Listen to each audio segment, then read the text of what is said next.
J'aimerais revenir de nouveau pour rappeler les manifestations cutanéo-muqueuses concernant les maladies inflammatoires de l'intestin, les maladies inflammatoires chroniques de l'intestin. De nombreuses manifestations cutanées peuvent survenir au cours de maladies auto-immunes, dont certaines orientent le diagnostic. Celui-ci repose néanmoins sur la confrontation des données cliniques et des examens biologiques, au premier rang desquels la recherche d'auto-anticorps. En ce qui concerne les maladies inflammatoires de l'intestin, telles que la maladie de Crohn et la colite ulcéreuse, les manifestations cutanées sont fréquentes.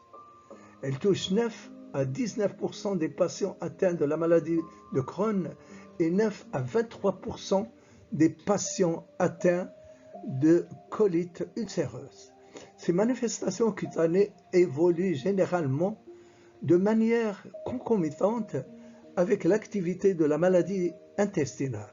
Les lésions cutanées associées à ces pathologies peuvent prendre la forme d'un érythème noueux, de papules, de macules ou encore d'ulcères, et sont souvent le type eczémateux ou psoriasique. Le traitement topique avec les anti-TNF peut réduire ces lésions chez plus de 20% des patients atteints de colite ulcéreuse.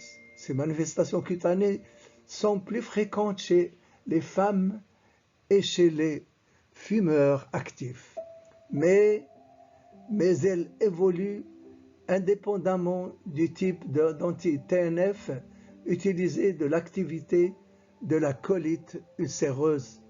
Les corticoïdes topiques, les émollients, les dérivés de la vitamine D et le traitement PIVA sont les premières lignes de traitement. Ils permettent souvent une rémission partielle au total. En cas d'échec des traitements topiques, l'arrêt de l'anti-TNF impliqué est généralement efficace. L'utilisation concomitante de thiopurine avec un anti-TNF peut réduire le risque de récidive cutanée.